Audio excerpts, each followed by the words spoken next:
저희 엄마는 오래전부터 집에서 영양주사를 맞으셨습니다. 병원에서 맞으면 10만 원 가까이 하는 주사를 집에서는 2만 원 정도에 맞을 수 있다며 엄마는 지인을 통해 이용을 하셨는데요. 저는 이것이 불법인지도 몰랐습니다. 그런데 최근 이 시술을 하는 분이 코로나에 걸리시면서 동선 파악을 하다가 저희 어머니도 접촉자로 검사를 받게 됐고 이 과정에서 불법 의료 행위가 발각됐습니다. 혹시 저희 어머니도 처벌을 받으실 수 있는 건가요? 라고 보내주셨네요.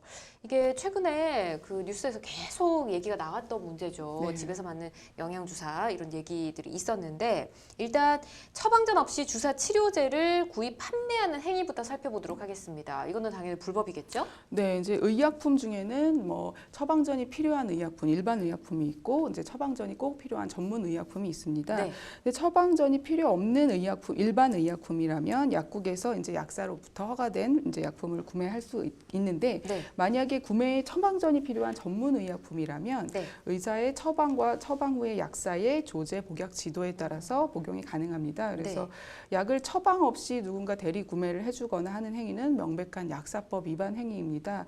그래서 약국에서는 의사 또는 치과 의사의 처방전에 따라 조제하는 경우 외에는 전문 의약품을 구입할 수가 없습니다. 근데 지금과 같은 이제 이 불법 주사 시술에 대해서는 사실은 또 다른 문제이기는 한데요. 네.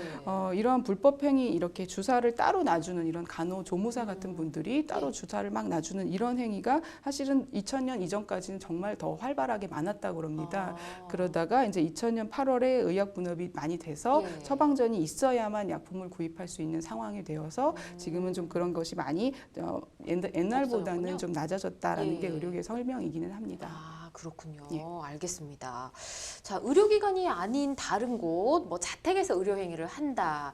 지금 이 상황을 좀 살펴보고 싶은데 옛날에는 뭐 왕진 뭐 이런 단어도 있었잖아요. 네. 요새도 하는지는 잘 모르겠습니다만 이게 집에서 의료행위를 하는 게 법적 처벌을 받는 행위인지 아니면 처벌 면하기 어려운 행위인지 어떻습니까? 일단은 자택에서 의료행위를 하는 경우에 뭐 의사의 진료나 처방 없이 하는 경우에 당연히 처벌이 네. 되는 행위가 되겠죠. 예. 예, 근데 여기서 이 사안에서는 특히나 이제 여러 가지를 포인트가 있는데 이제 간호조무사가 네. 이 간호조무사가 병원에 소속되지도 않았다라고 하기 때문에 그 부분도 문제가 되고 네. 자택에서 의료행위를 한 거, 네. 그다음에 의사의 처방 없이 의료행위를 한 거, 이 부분이 다 문제가 됩니다. 네. 그래서 하나씩 살펴보면 이제 의료법 33조 1항에 의하면 개설한 의료인은 자신이 개설한 의료기관에서 의료업을 할 수 있도록 되어 있습니다. 그래서 의료행위를 의료기관이 아닌 곳에서 하면 네. 아무래도 환자에 대한 권리가 침해가 될 수도 있고 의료 질서가 문란해질 수도 있고 이런 여러 가지를 방지하기 위해서 보건의료정책상 이렇게 규정을 하고 있습니다. 그래서 네. 의료기관이 아닌 지금 자택에서 이렇게 의료행위를 하는 거 문제가 일단 되고요. 네. 그다음에 이제 주사나 투약행위 같은 경우에 의사 진료나 처방이 반드시 있어야 되는데 이것이 없이 이루어졌기 때문에 무면허 의료행위를 한 것으로 되고요. 네. 일단 간호조무사의 경우에도 문제가 되는데요.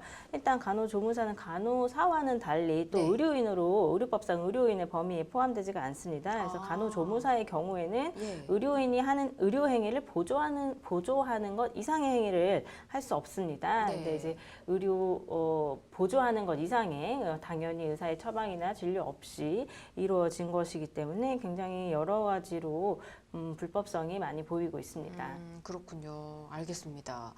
아, 이게 사실은 뭐 비밀로 붙여질 수 있었던 사안이기도 한데 일단 코로나 동선 파악을 하다가 발각이 된 것 같습니다.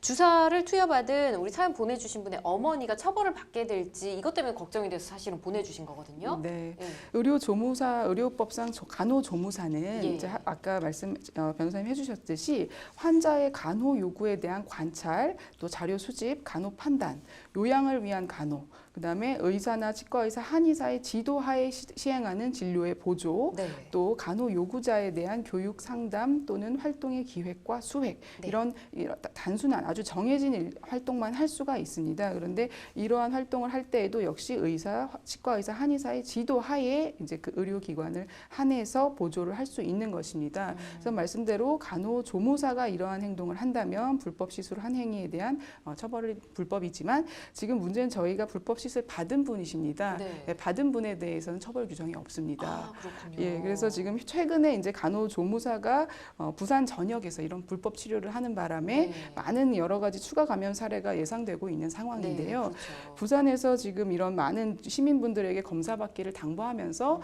받은 분들은 처벌되지 않으니까 적극적으로 좀 검사에 임해달라 이렇게 요청하고 있는 실정입니다. 아, 말씀 들으니까 또 그 기사 대목도 본 적이 있는 것 같습니다. 네.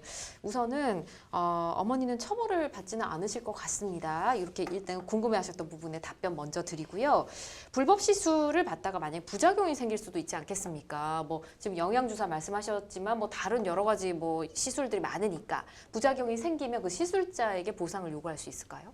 네, 보통은 이제 병원에서 시술을 하시게 되면 네. 부작용이 생기면 병원에도 손해배상 청구를 할 수 있죠. 네. 근데 우리가 그러면 병원에 대해서 책임을 물으면 아무래도 보상을 받을 수 있는 가능성이 굉장히 크기 때문에 네. 이게 안전하죠.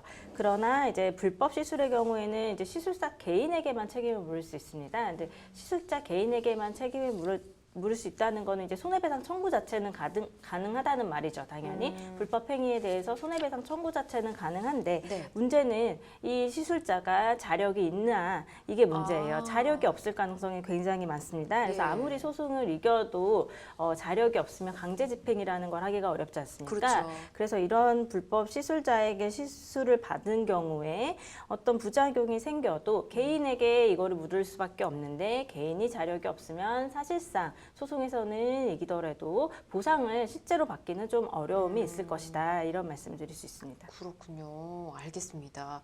관련해서 궁금한 점 몇 가지를 더 짚어드렸습니다. 우선 어머니는 처벌을 받지는 않으실 것 같으니까 걱정하지 않으셔도 될 것 같습니다. 항상 조심하시고요.